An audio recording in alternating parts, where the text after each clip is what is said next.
Oh my god, this is Yhwach's motivation! Context. Motive. This is everything I've ever wanted from the 1,000-Year Blood War arc. Alright everyone, battle stations. It's finally time, it is finally here, the invasion of the Royal Palace. That's right, it's Bleach Saturday once again, and this week we'll be watching episode 24 of the 1,000-Year Blood War arc, Too Early to Win, Too Late to Know, which, like I said, is one of my favourite chapter titles of the whole series, and I'm choosing to take that as a good sign. I detailed pretty extensively in my last video why I'm so passionate about this part of the 1,000-Year Blood War arc, and I'm excited to see what the anime does, what changes they make, if any at all. But realistically, I'm expecting things to be at least a little different purely due to how many episodes we actually have left. There's going to be, I'm sure, a few extraneous scenes here and there, Ichigo and the others heading up to the palace, for instance, but for the most part, these last 3 episodes of the core should be dedicated to the battle in the palace. Honestly, I'm too hyped and I just want to get going. So, as always, I'll be watching the episode from the perspective of someone who has read the entirety of the 1,000-Year Blood War arc, so expect potential spoilers for that arc as we move through the episode together, and make sure to hit subscribe for more Bleach videos like this every single week. So, here we go, without further delay, episode 24 of the 1,000-Year Blood War arc, Too Early to Win, Too Late to Know. Personally, I'm still betting that they are going to move all of Ichigo's scenes to the front of the episode to leave room for everything else, but we're about to find out. So, yeah, here we go. What is this? Flashback? Is this a flashback? What is going on? We're like 3 seconds into this episode, and Hubert, Argo, who's that girl? Oh my god. Ichibe's talking... He's having a sit-down meeting with Yhwach about the future of the world. The unification of the Quincy's by the Lichtreich? Oh my god, so this is before the battle in the Soul Society, obviously. Yhwach actually looks like... He's talking to Ichibe! Ichibe has come down to... I'll be totally honest, I was not expecting this. The world was once one! I'm actually kind of shaking. Oh my god, they're talking about... Ichibe looks so evil. Oh my god, this is Yhwach's motivation. Context. Motive. This is everything I've ever wanted from the 1,000-Year Blood War arc. Oh, okay, I love that Yhwach's plan, his motive, comes from the fact that he can sense the suffering of those souls that come back to him. Oh my god, I can't believe these two... He has the Almighty! I can't believe these two characters are having a sit-down conversation about the... Who is this Quincy girl with a machine gun? What is going on? Okay, hold on. Pernida! Wait, what? Oh my god! Ichibe was holding the body of the Soul King! Oh my god. Why does Ichibe have Pernida's arm? That is his left arm, right? And has 2 people, so it must be. Oh my god. My father's hand? So they're just revealing that Ryo is the Soul King. Ryo is Yhwach's dad immediately. How does Ichibe have this hand? What on earth is going on? Okay, that's actually Pernida, who's just... So Yhwach stole Pernida? And it cost him the Almighty. So that's why Pernida serves him! Oh my god. Who is this Quincy girl who has a machine gun? Oh my god. This is not how I thought this episode was going to start. Oh my god. That sort of flashback is like everything I've pretty much ever wanted from this anime adaptation. Ichibe came down from the royal palace to break bread with Yhwach and try and prevent him from attacking. Oh my god, it actually works with the continuity as well, because in the Friend Saga, this is a spoiler, in the Friend Saga, Yhwach is shown to have the Almighty when he tells Zedrits they're going to invade Soul Society. So this is after that moment, but before the battle in Soul Society. Oh my god. I can't wait to talk about this. Senjumaru, they've completely cut Tenjiro, I guess. That's such an awesome visual, though. Holy... How are we only at the opening credits? Oh my god! Okay. Oh, wow. Oh my god, so many answers in the space of such a small amount of time. That's why Pernida serves Yhwach. That's why... How was Ichibei wielding it? And then there was that brief flash of Ichibei holding the Soul King's... what was left of him. Oh man, I can't wait for Core 3. Seriously. It's kind of sad in a way, because like these crucial flashbacks are the heart of what the Thousand Year Blood War was missing in the source material. Context. Like I said, context, motive, all of this sort of thing is exactly what we needed.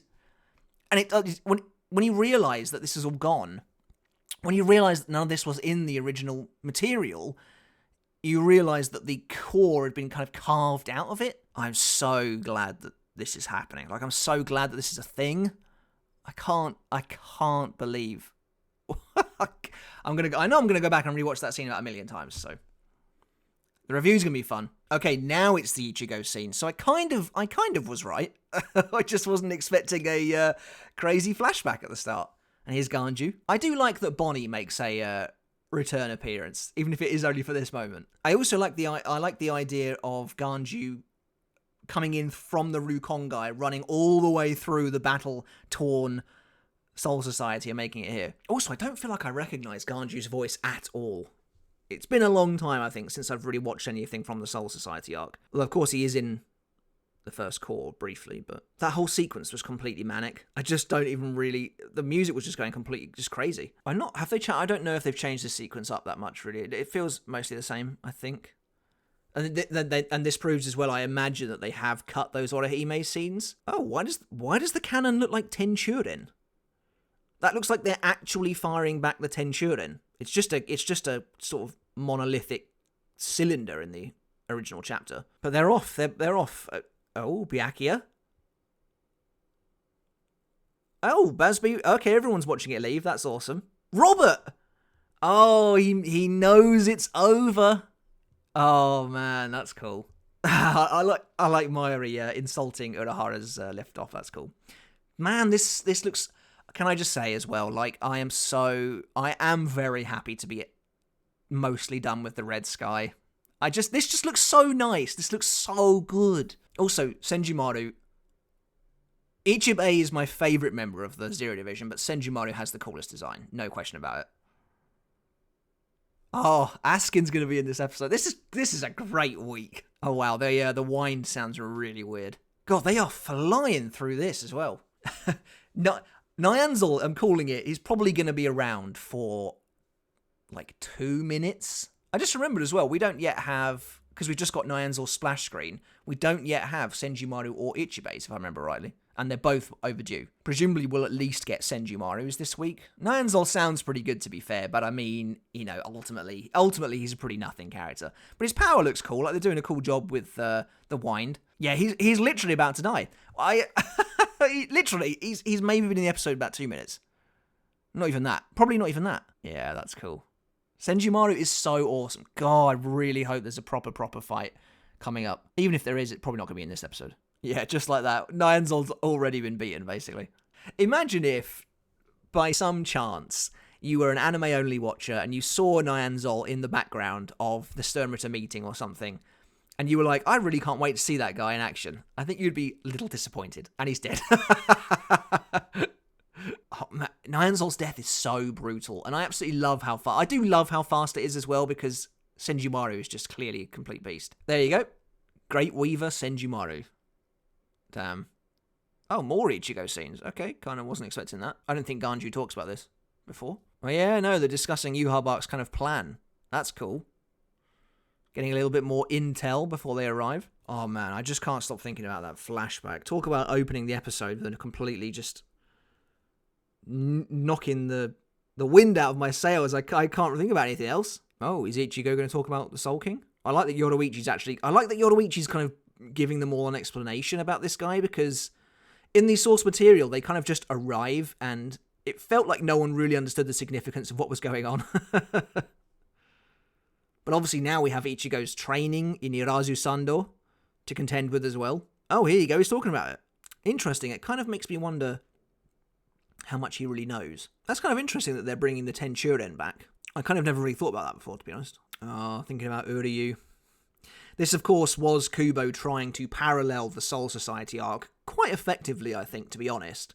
But obviously with Uryu missing. Ooh, what was that?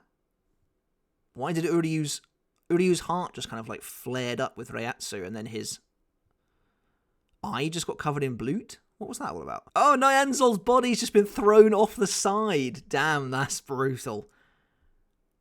He is going to be nothing by the time he hits the floor. More... Oh, it's the Schutzstaffel here. Just skipping the next section of Soldat immediately. Oh, perfect music as well. Lil Barrow. Pernadupan Kajaz. I've actually been really looking forward to these characters. There he is. Oh, Askin looks so good, man. Gerard Valkyrie. Oh, man. Askin has a new line. I wouldn't want that after managing to stay alive. Oh, getting straight into it. Oh, I love how, like, powerful Gerard's slash felt. I mean, so far, the battle is pretty similar, apart from completely cutting out Tenjiro. I kind of wonder where he's going to show up now, because I mentioned in my last video that he didn't really have a role to play. So, they've kind of cut out his only role to play so far, so that's interesting. Oh my god, it's so surreal seeing the Schutzstaffel in action. Oh, they've made Pernida really, really freaky and creepy. This is the perfect music for this sequence as well. Bleach 24. Oh, man. Too early to win, too late to know. I knew this was going to be a good episode. Oh, we actually saw the Lictorite come out. That's so cool. Oh, man. Uh-oh, Senjumaru's dead. Damn, they really just kept that completely intact. Oh, and then Pernida's... Wow, that's really dark. I mean, it looks great. It looks awesome, but it's... I kind of like the idea that she tossed Nyanzol's body off the side, so they're kind of doing the same to her. That's pretty dark. Oh, man. Leal just completely annihilating the palaces looks great as well. This looks awesome. I also kind of can't believe that the anime is already here. You know what I mean? Like, this felt like the end game, and it kind of is in a way, but... Okay, here we go. We're getting to the stage now where I'm very interested to see if there's any changes. Yep. That's cool. So obviously they're still doing the same thing with the trap, which I expected. Like I said in my video, I only really expect there to be major changes, kind of moving from chapter 604. Right now, this is all playing out as I mostly expected. Oh man, it looks so good. I wonder if anime-only watchers were like looking forward to seeing these guys after seeing them in episode 14 briefly. Because I was really happy to see that. Like, I was really happy to see their appearance be foreshadowed like that. And I do kind of wonder if anyone was, like, wondering about these characters or not. Wow, the Cage of Life looks really all-encompassing here. Oh, that's cool. Oh, Tenjiro's coming. Okay, so he's got something new to do. This is all new. Oh, my God. They're all introducing themselves.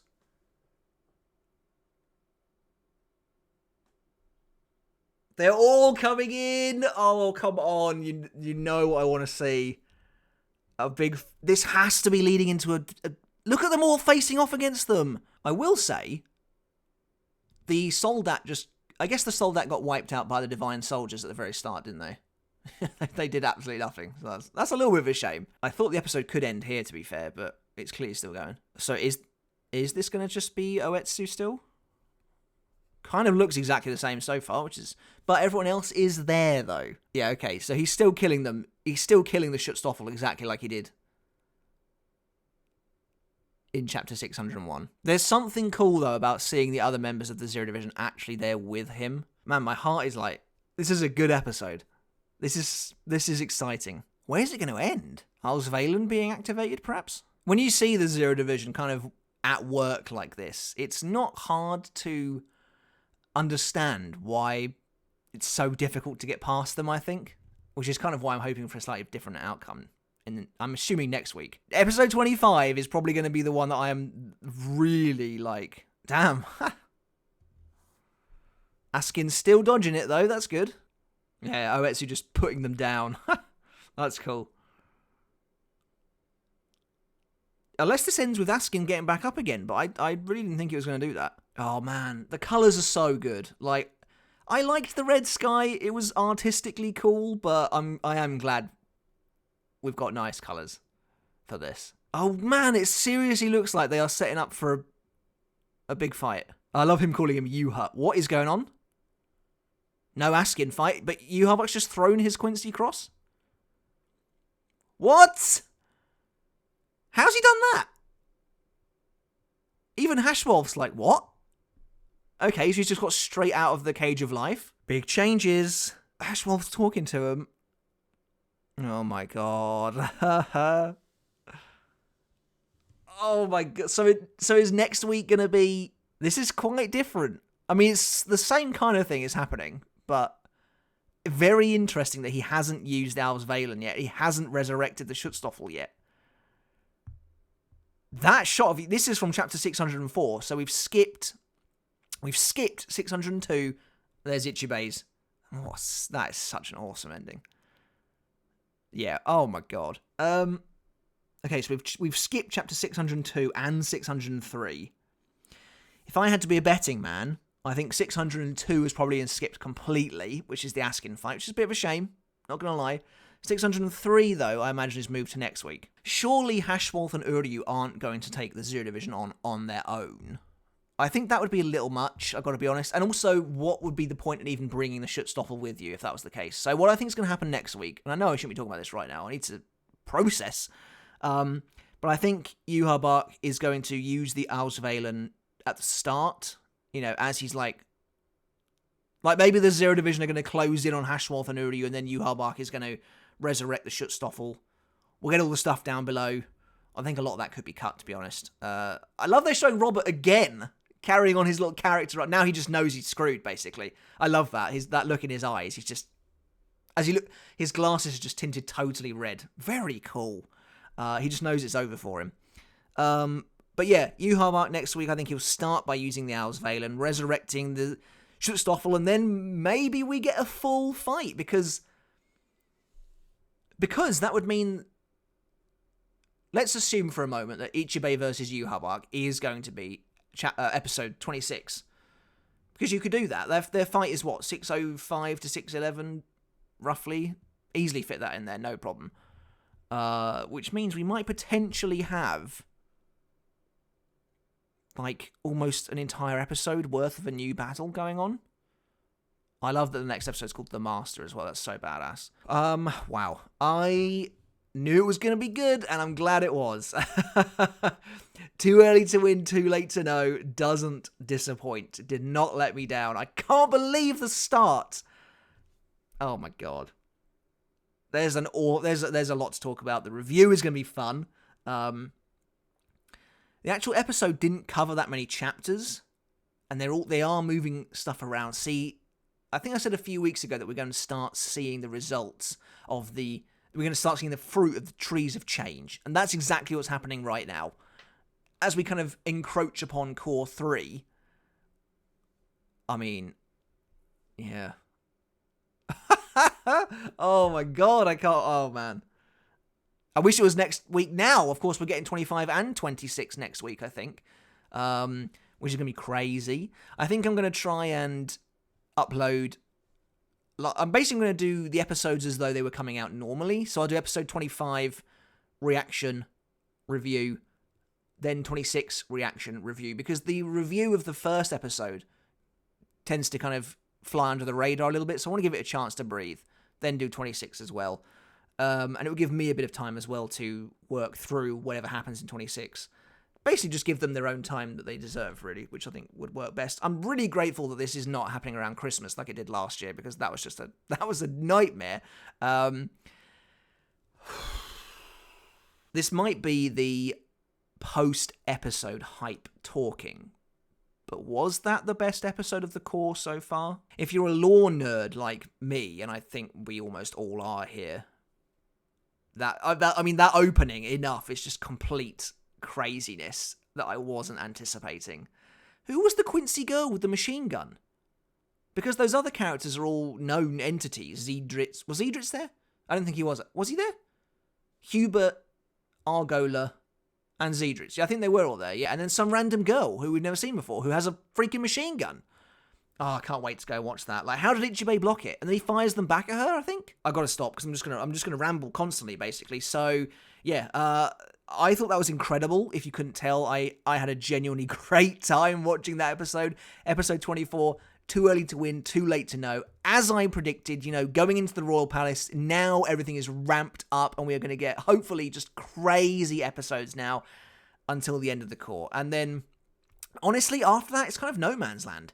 Like, some aspects will probably be the same, but there's going to be a lot of new content as well, and I just can't wait to see it. So, that was the episode, Too Early to Win, Too Late to Know. Let me know your thoughts down in the comments below. Did you enjoy the episode as much as I did? What do you think of that opening scene? What do you think of the implications there? Ichibei wielding Pernida? I mean, that's just incredible. And then Yhwach takes Pernida and loses the Almighty as a result. How does that even work? Why can't Ichibei steal the Almighty off of Yhwach in their next fight? How did Yhwach escape the Cage of Life? He can teleport, apparently, because the Cage of Life doesn't let Reishi leave. So in that moment, he's not Reishi? It's just a transfer of... I have no idea. That was awesome. Oh, man. Guys, I really hope you enjoyed the episode. Do let me know down in the comments below. Make sure to hit subscribe if you haven't done already. And I guess until next time, I will catch you later. And I'll see you then. Wow. Oh, my God.